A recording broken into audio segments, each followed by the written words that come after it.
How do you compensate your team for non-service related jobs? Hi, I'm Kayla Swanson, and I'm your host of High Performance Salon Academy's Profitable Salon Owner podcast. And hanging out with me today is the CEO of High Performance Salon Academy, Jason Everett. What's up, Let's Jason? go. Super good to be on today. And man, compensation has been a hot topic. Everybody always wants to know, like, what do you pay? How do you handle it? And how do you manage it? So I think it's a good subject today. Looking forward to it. And if you've ever sat around and wondered, like, how do I get my team to not just sit on their butt in the back room and get the things done I need to do? This is the podcast for you. So you're in the right Literally. spot.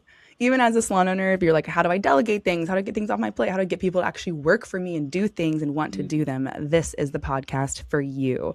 So Jason, you were talking a little bit before this about like, how much people ask the question, like, how do I pay my staff for these things? How do I get my staff to do them? My staff won't do it. My staff won't show up. They're not motivated to do those things. And so in those topics, when we talk about compensation, what is the difference between compensation for something versus like their service commission? Let's kind of start there so people know the difference. What else can you compensate people besides commission? And I think exactly. This is a really important thing, is that you've got to decide, are you treating people like they're employees that are paid on an hourly retainer, or are you paying people on commission? And it's really difficult when you're trying to say, well, both. I want them to be on hourly and work their face off, but I want them to be on commission and work their face off, but I want them, whether they're getting paid a lot or not, to still work their face off. And like at the end of the day, look, as a business owner, your primary job is to maximize the potential out of the people that you have, but you should be rewarding them appropriately for the work that they're doing. So I had a gal who used to work for me, and I mentioned this story on a call we were having in the academy earlier today. I had a gal who worked for me, who shall remain nameless on this call on the podcast, but she worked for me, and she came to me one day and said, Jason, I want to make more money. I've been here a long time. I'm ready to make more money. And I was like, okay, well, if you want to do, this and this and this, I could raise your pay. She's like, no, Jason, I don't want to do anymore. I just want to get paid more. And I was like, that's not how this gig works, right? And Kayla, you and I have had this conversation before. Is like, look, I want to know that you're like constantly improving, expanding, and getting better. And when you're doing better and you're basically already doing the job, then I can reward you with the job. And a lot of people out there, maybe if you're an employee that's listening to this and you're like, well, that doesn't sound right. Unless you're going to pay me, I'm not going to do the work. And like, honestly, you wouldn't work for me if that was your attitude. It's like, well, when you pay me more, I'll do more. I'm like, maybe. Like, I want to know that you're capable of doing the next job. And, like that's the game, is I want to know you have the availability to do it. So let me go back to when I was really little and my parents taught me hard work. Like my wife and I were doing, those question cards that you hand people that are like, here, what do you want to know about each other? And it's like, get to know you. My wife and I were doing, date night. My wife Trinity and I were doing little spouse cards, and we were holding it up, right? And it said, what did you learn? What was the most valuable lessons you learned from your parents? And this is what I learned. My parents didn't often pay me hourly. They paid me by the job. So what did that mean? Meaning, they had a gift shop and furniture store, and they were like, look, to assemble this thing might take you an hour. I'll pay you whatever it was, $10 at the time, $10 to assemble this thing. And now $10 is more than I made per hour. I was making like $7 an hour or something, but like it could take you an hour. So it used to take me an hour. The first couple of times I did it, it took me an hour, but they paid me the same, whether it took me an hour or whether it took me 15 minutes. And so after I did it 3 or 4 times, guess how long it took me to finish the damn thing? 15 minutes, right? I was like, how fast can I get this thing done? I got really good. More efficient. Right. I got really good at being efficient. And this is such a crazy question, because in the salon, people are like, well, how do I get my staff to work faster and harder and all these other things? Like, you just got to be mindful of how are you compensating people. If you're compensating them based on hourly, like this is a good example. If, and I'll go back to my parents' story in a second here, but like if I say, I want you to do inventory, you got to inventory all the color bar in the back, and you got to inventory the whole thing, and I'm going to pay you hourly for it. Is it to your advantage to take more time or less time to inventory in the back? Well, more. You're getting paid hourly. You're like, $1, $2, like you're kind of doing Go get a new coffee. Right. You're like, I need a minute. And what am I doing? Like I have people more on my team, like property manager and things like that are hourly. And he kind of jokes about it, and it kind of makes me annoyed sometimes, but he'll go like, hey, you can talk as long as you want. We're on your dime. And like, oh, okay. Well, thanks. And he's like, let me explain this to you. He's like, no, talk as long as you want. I'm just sitting here on your money. And like, but that's kind of the attitude that sometimes happens, right? I'm just burning your cash. So, as long as you want. Oh, you want a long team meeting? Hey, 6 hours. Good to go. Like, let's do it. Yeah, I can sit here and listen. Right. So what my parents really taught me, though, is they said it's really important to understand the job you're doing, what you're getting paid to do the job that you're doing, And then it's up to you if you want to maximize that time. Now, for Mm. me, at a very young age, about 12 years old, it taught me the value of if I can get a job done in an hour or in 15 minutes, but I get the same pay, I want to maximize my opportunity. So And just a get more jobs reminder, done. every job I've had as an adult since I was 18 years old has always been based on compensation for performance. I have not ever been on a pay for hourly hang tight, with the exception of one job I had when I was 18. I worked at a car wash for 4 hours. I think you can tell the story before. I worked at a car wash for 4 hours, and they're like, Jason, if you work here for 6 months and you do a great job, then you get a 25 cent an hour raise in 6 months. And I was like, that sounds horrible, right? And it's boring, and only it's worked there hourly. yeah, and it was horrible. And I was like, this is not the job I want. And if you work really, really hard, you can go to another $1.50 and you can be a manager.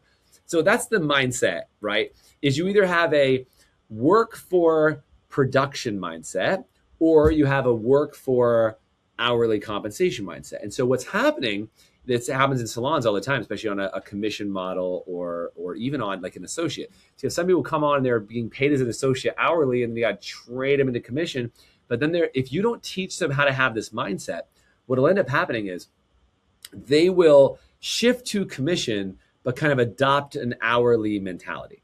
Meaning when they're getting paid commission, they'll work really, really hard. But the second they're off their commission moment, then they're chilling, doom scrolling in the back of the room because they're like, well, I'm not getting paid right now, so why would I do any work? Literally. So this is my first hot tip for today. If I haven't given people like tips yet, I'm giving them tips, right? This is my first tip. We did a training called Directed Downtime inside the High Performance Salon Academy. And basically what it said is, and this came from way back in the day, I used to have a job that I thought was great at this, is if we had downtime, because we were compensated heavily when we were actually doing a class, but then if we were just sitting around, we had a list of things we were supposed to do when we were sitting around. So it was like we could call old clients, we could do marketing jobs, we could train ourselves, we could clean. And it was like this list of like 25 things that we could do. Now, one of the challenges that exists inside of a salon is that if you don't have a list of things for them to do, they're not going to attack your list of things that the owner has to do. Like you as the owner, you're like, I got a list of 80,000 things. Well, what if I said this? What if I said, here's a list of things and the value to me. If you clean the salon from top to bottom and you do the laundry, you do the laundry, I'll pay you $15 to do the laundry. If you do the inventory for the color bar, which needs to be done this often, that's worth $100. That's worth $50. But here's what complete means. It means you have a copy of everything. You've got it written out. It's in an Excel spreadsheet. You've got a document. You've appropriately thrown away these and taken care of this. And like you give them a list of like, this is what complete means. And that's worth $50, $100 or whatever, right? Like each one of those things is worth X. Then if somebody's sitting around, they can decide, well, okay, maybe I'll go do that task and I'll make another $50 over there, or $10 over there, or all these other things. Or if they don't want to do any of those pay for tasks, they can go, what are the downtime tasks that I should be doing that, and this is the important part, that are good for me. So as a stylist, right? So if I'm a stylist or a service provider or whatever, and you go, because I can sit around and go, well, the front desk isn't doing their job. I'm not getting any appointments booked on my schedule. So I'm going to just sit here and just wait.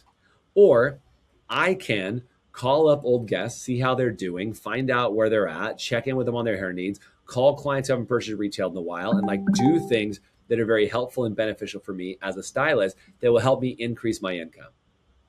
One of my favorite things that I love, like hungry people do, is there was a massage therapist who worked at the salon.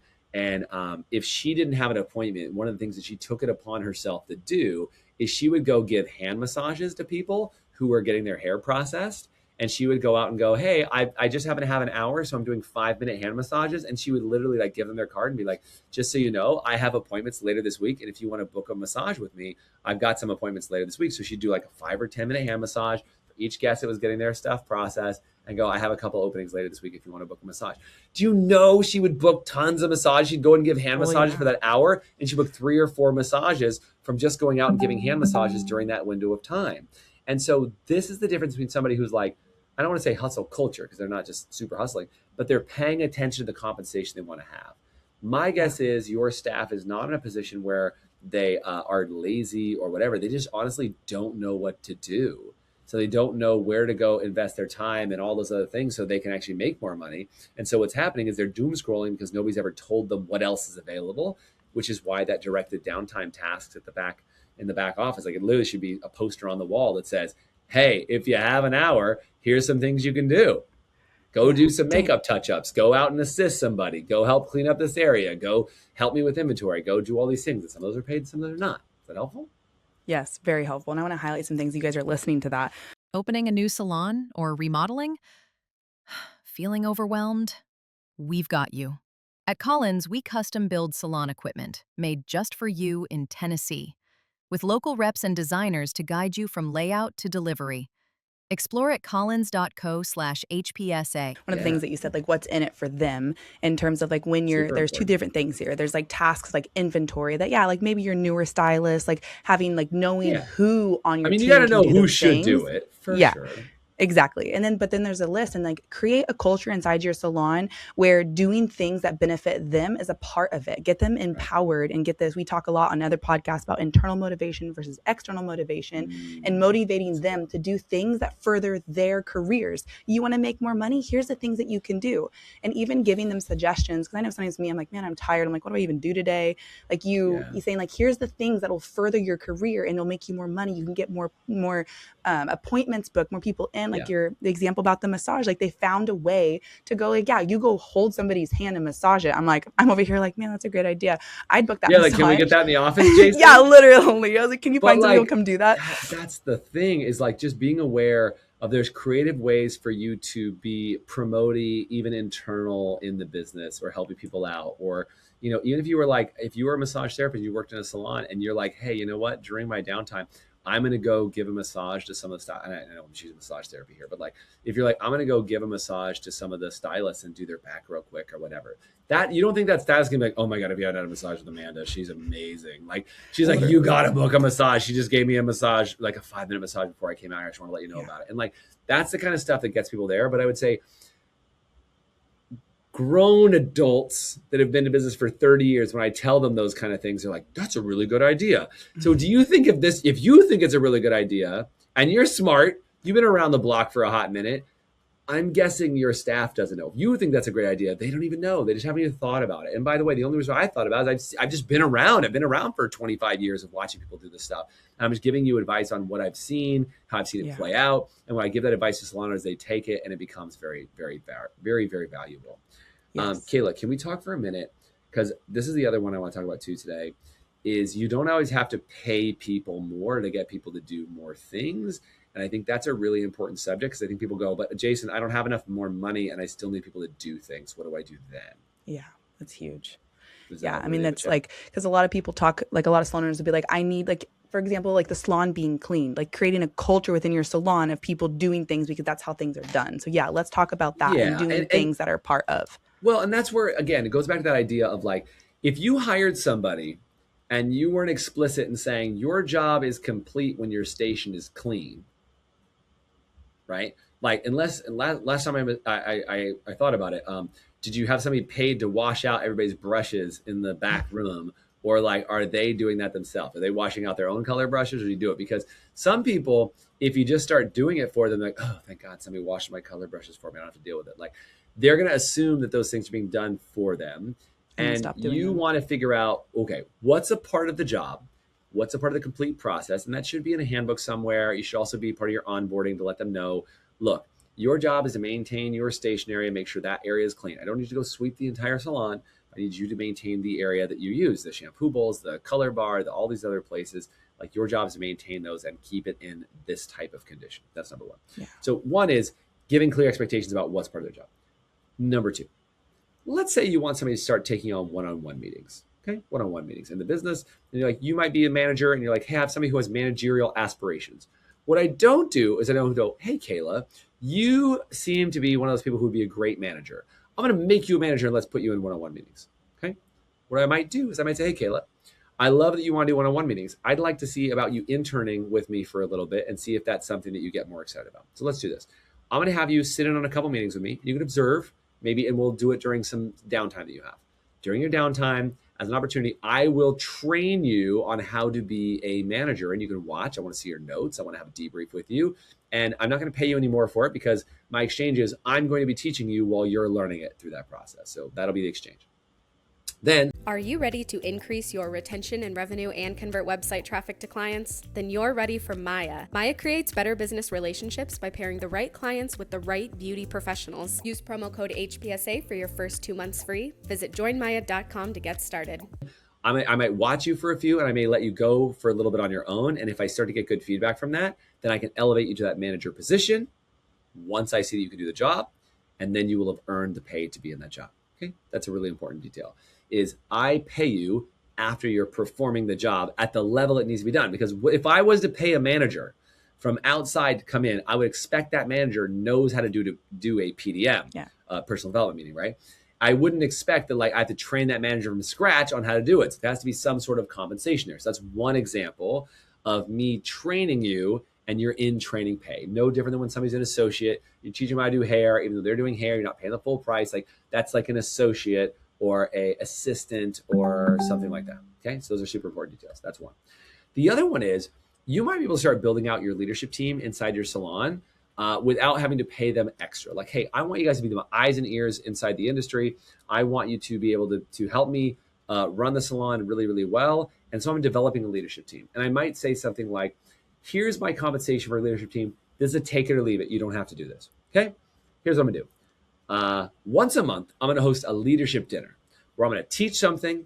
I'm going to take you guys to a fancy place for dinner, and I'm going to ask you guys about your thoughts, your feedback, and you get to contribute to the organization. If you're interested in doing that, fantastic. I would love to have you. And if you're not, that's totally okay as well. But I want to be clear, there is no additional compensation for this position. It would just be for experience only or in exchange for coming to dinner with me.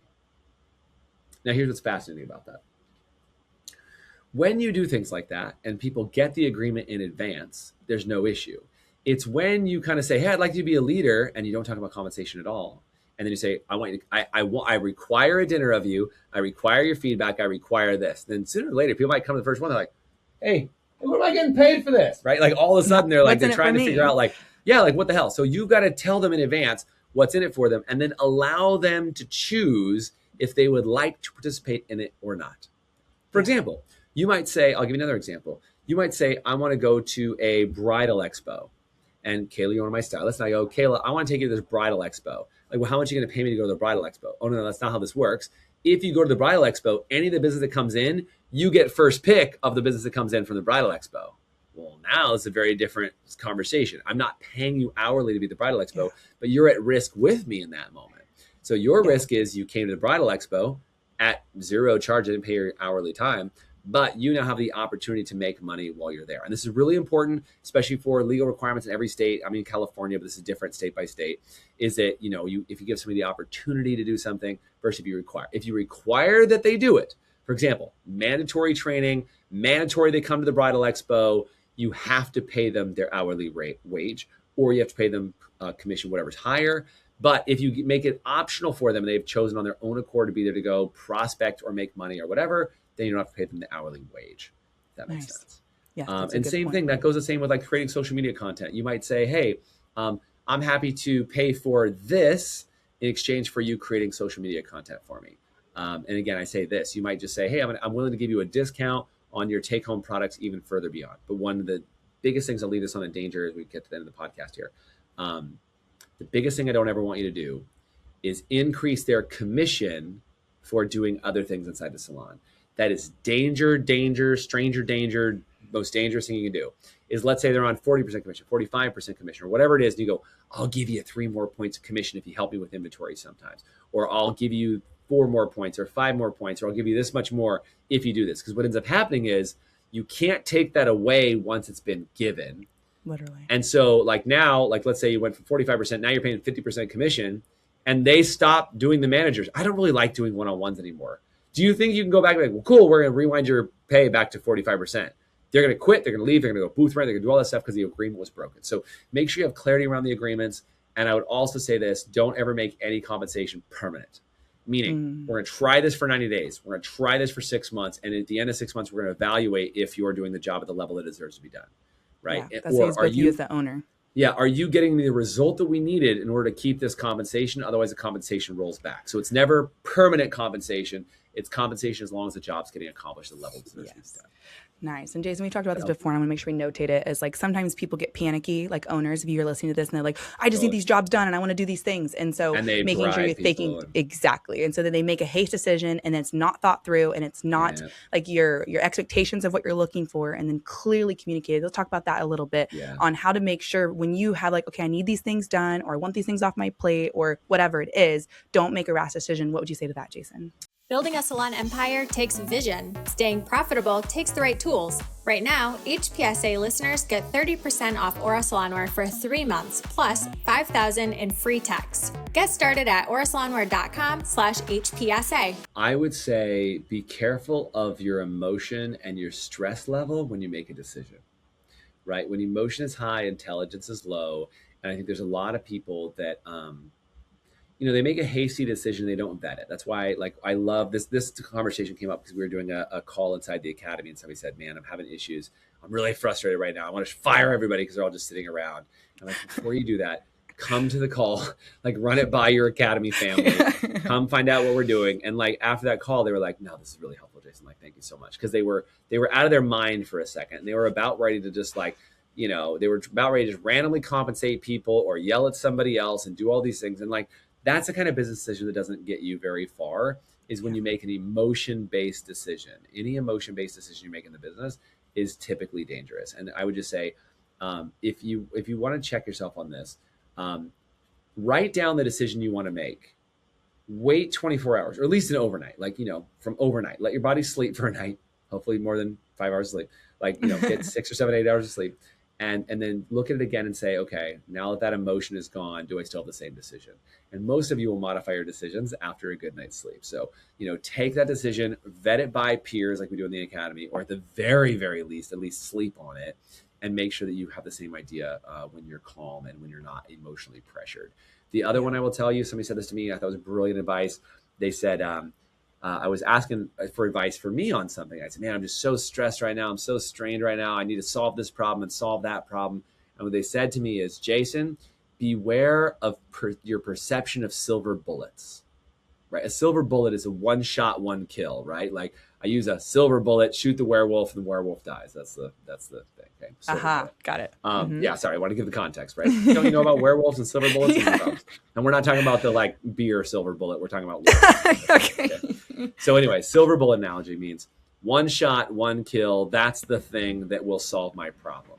Is when you are desperate, when you are emotional, when you are stressed, your perception of silver bullets is skewed. You think that anybody who's got a solution will have your silver bullet, right? The one tip to do this, the 5 reasons to make that, the whatever it is. And like, you're looking for that one solution. And I just always think that's a calm thing from an experienced business owner when they say, beware of silver bullets when you are stressed out. Because you will think everything is a one shot, one kill deal. So anyway, that's the biggest piece of advice I give on that, and just help people understand what they're trying to do as far as comp. And just like to add to that is like, don't run your, like sometimes you have an idea and you run it by your team members, be like, oh, I was thinking of maybe doing this. What do you think? Before you vet it out an idea. And then the idea is planted and they're like, oh, my boss said that this might be coming down the line. They could pay me to do this. And then the cat's out of the bag. You haven't thought it through. Don't just go like, it's like I don't know how to make people happy. I don't know how to make everybody happy by any means, but I do know how to piss everybody else off. I'm very good at that one, right? Is it like ask everybody their opinion and then don't do any of them. Right? Like if I ask the whole team, what do you want? And they're like chocolate ice cream, cake, whatever. And they all say something. I'm like, great, I got you guys Dr. Pepper. And they're like, screw you, nobody said Dr. Pepper. Sometimes asking for opinions is dangerous because they all think that their opinion was the most important. So just be mindful of like, get really clear about it. Hopefully in an accountability group like we do in High Performance, figure out what that is, go to them with a solution. And that's usually the best way forward. Nice. Yeah, one last question for you, because I know that this comes up a lot and people might have this question, and you kind of touched on it earlier on if you mandatory make people be there. But team meetings is a hot topic, a lot of people, and I feel like it goes in this vein. Do you pay people for team meetings? You kind of touched on it earlier. If you require them to be there, they have to be paid for that team meeting, 100%. And I see this all the time. I was actually looking, I just shared Oh, sorry for bringing this up, but Ready to transform your business and improve your salon's profitability? With Lonza's 3-in-1 technology and intermixable shades, your hair color inventory is streamlined with limitless creativity behind the chair. Click the link below to unveil the secret to salon success. I saw somebody's little carousel, and it was a booth renter who said, why I treat all of my booth renters like they're my team. And I was like, like that's just asking for the IRS to audit you, right? Yes, seriously. And so I was scrolling through this carousel, and it was like, I let them do this, and I do this for them, and I give them team meetings, and I provide them training, and I'm thinking about giving them maternity leave and all this other stuff. And I was like, oh no. And I'm like, you're starting to shy away from what it really means. Like, rental means they're independent contractors and you have no say over what they do. The problem for so many people is they want the simplicity of booth rent, so they're hands off and have no, they don't want to be involved in people's business, but then they want to take care of everybody like a team. And the IRS will look at you and say, Internal Revenue Service, they will look at you and say, are you treating these people like they're on your team, or are you treating these people like they are not a part of your business? Because if you're unified under the same brand, you require them to show up for team meetings. You give them, workers' compensation and maternity leave, and you hire assistants for them, and you co-market for them, and you do that. The IRS is going to say, hey, that's cute. You're trying to make these all independent contractors, but you're really running a team. And what'll happen is they'll smack you in the face with all the back pay for all their taxes, because if you have a team, you are responsible for their taxes. That's what the government wants. They want the taxes. And if your team's not paying taxes, and even if they are paying taxes, they can backslap you with employment taxes, payroll taxes, and all the taxes. So people usually avoid it because they are thinking they're skating the tax code, but that's the one that will get you over and over again. So yes, if you have a employee-based team and you require them to come to a team meeting, you have to pay them.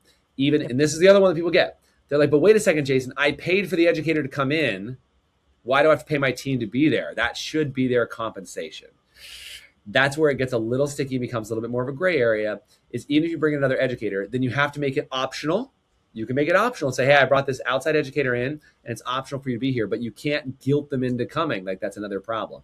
So if you're like, hey, I'm bringing this educator, whoever wants to be here, fair game if you want to be there. But if you're like, it's required, all of you are here, you got to pay them.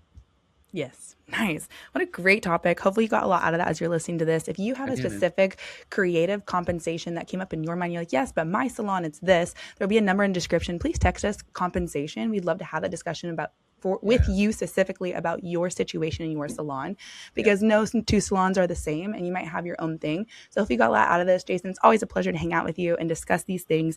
And as always, if you want to know more about the Academy, you can text us Academy. We'd love to share our community with you so that you have a group of people you can lean into to ask questions when things come up for you. So thank you, Jason. This has been a blast. Yeah, find me on Instagram too if you want any help with that stuff. Nice. Shoot me a message and I'll do my best to answer those questions for you, either on a podcast or in a video or maybe in person one of these days. Nice. I know we have a destination training coming up, and so we'd love to have you guys join us for that. So thank you guys for joining this episode of the Profitable Salon Owner Podcast, and we'll see you next time.